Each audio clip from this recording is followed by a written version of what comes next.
Okay, hello guys, it's me, Miss Alien. I'm really sorry I couldn't be with you in class yesterday. Um, I don't want you guys to miss out this material, so I decided to record myself explaining about yesterday's material. So this is actually a full replacement of yesterday's lesson. So I hope that you would watch this video the same way as you would sit in class, of course, with a notebook ready if you want to take notes, and feel free to pause or rewind the video if you have to. So today's topic is Australian slang and everyday expression. Here, this is what we are going to talk about. So guys, did you know that in Australia they don't always use textbook English? They often use nicknames for common things, and they also use some words differently than we might expect. So by the end of this video, you are going to understand, even use some real everyday Australian expressions. Have you ever imagined arriving in Australia and not quite understanding what a local just said to you? That's a really common experience for visitors.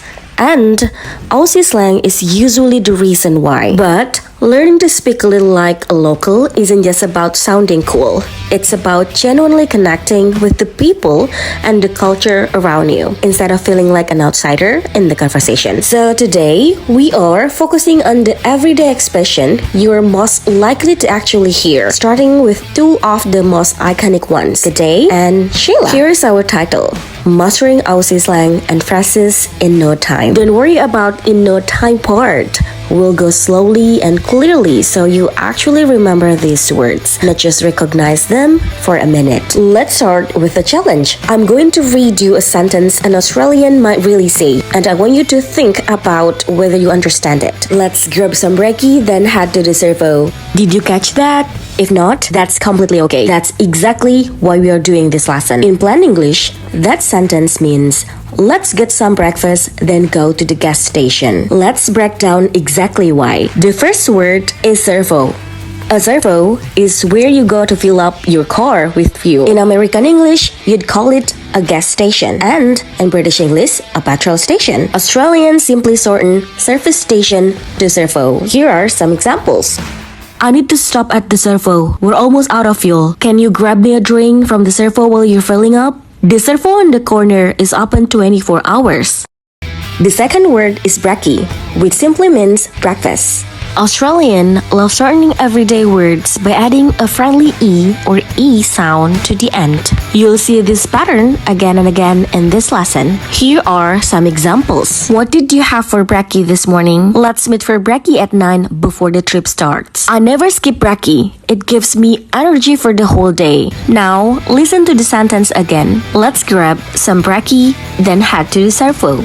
Now, it probably makes a lot more sense. Next, let's look at two classic Aussie expressions, G'day and Sheila. G'day is simply a short, friendly way of saying hello. It's probably the most famous Australian greeting in the world. Here are some examples. G'day, how is it going? He walked in and said g'day to everyone in the room. G'day, mate. Long time no see. The next word is Sheila. Sheila is an older, informal Australian slang word for a woman. It's less common with younger Australians today, but it's still something you'll hear or read, especially in older movies, songs, or from older speakers. Here are some examples. There is a Sheila at the front desk who can help you. Who's that Sheila you were talking to earlier? Now, let's look at some pictures. These show real examples of the things we're about to learn. The Aussie words for a barbecue, a sausage, a sandwich, a McDonald's restaurant, everyday food, and sweets. As you look at each picture, see if you can guess what Aussie slang word matches it. The first word is Barbie, which means barbecue. Having a barbie is a huge part of Australian culture. Friends and family often gather around the barbie on weekends, especially during summer. Next is snack, which means sausage. You'll often hear Australians talk about having a snack on the barbie. The next word is thanga, which means sandwich. Just like brekkie, it's another certain word with a friendly ending. Another very famous Aussie word is makas, which is what Australians call McDonald's. It's so common that some McDonald's restaurant in Australia even use makas on their official signs. Next is tucker, a casual word for food in general. It doesn't refer to one specific dish, it simply means food. Then we have lollies, which is the Australian word for sweets or candy. In Australia, lollies refers to all kinds of sweets, not just lollipops. Here is a tricky one, and it's very important to know so you don't get confused. In Australia, many people call their evening meal dinner tea.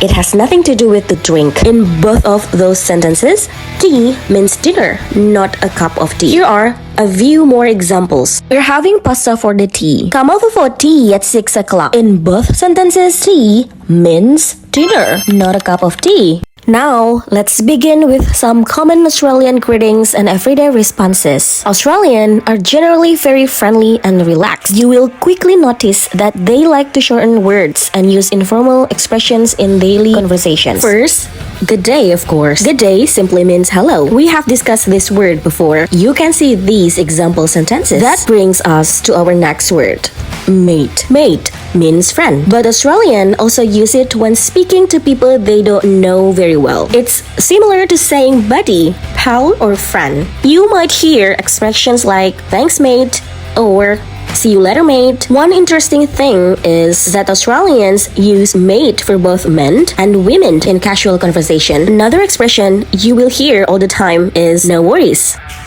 This is one of the most common phrases in Australian English. It can mean no problem, you're welcome, it's okay, or don't worry about. For example, if someone says, sorry I'm late, the response might be, no worries. If someone thanks you for helping them, you can simply reply, no worries. It's a friendly and relaxed way of responding. Another useful word is reckon. Reckon means think or believe. Instead of saying, I think this movie is really good, an Australian might say, I reckon this movie is really good. They might also say, I reckon it'll rain later. Australians use reckon very naturally in everyday conversations, instead of saying, I think.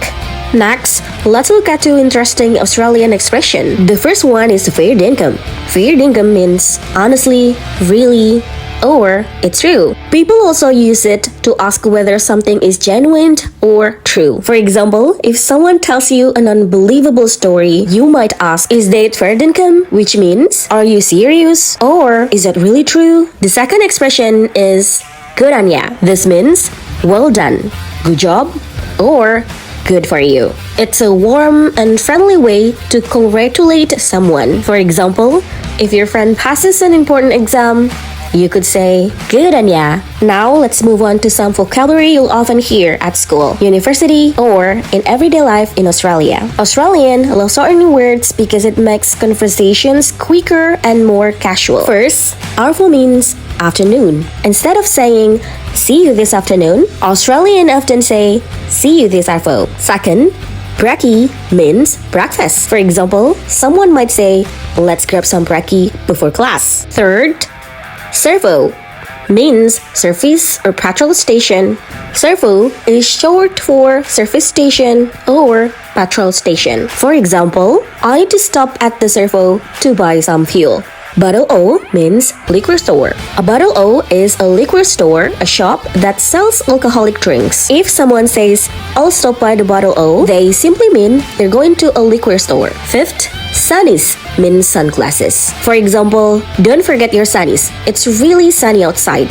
Next, runners mean running shoes or sneakers. You might hear someone say, wear your runners because we'll do lots of walking today. Now, here is a word that often surprises visitors. Next, thongs means flip-flops. They actually mean flip-flops. So, if an Australian says, I'm wearing thongs today, they are simply talking about their flip-flops. 8. Lappy means laptop. For example, I forgot my lappy at home. Next, sickie means taking a sick day off. A sickie means taking a day off because you're sick.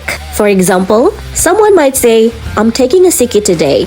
Sometimes people use this expression jokingly, but officially it refers to taking sick leave from work or school. As you can see, Australians enjoy shortening words, and keeping conversations relaxed and informal. If you ever visit Australia, don't worry if you hear words that sound unfamiliar. Many of them are simply shortened versions of everyday English words. The best way to become familiar with Aussie slang is to listen carefully, ask questions when you're unsure, and practice using these expressions naturally. And that brings us to the end of today's lesson. There's still so much to learn about Australia. What would you like to explore next? Write down one thing you're curious about and we'll talk about it in our next class. Thank you so much for watching this video and for being understanding that I couldn't be there in person yesterday. Please review the words we covered today. Servo, Braki, good day, Sheila, Barbie, Snag, Zanga, Makas, Tucker, Lolis, and T, and Sawan. See you next class, guys!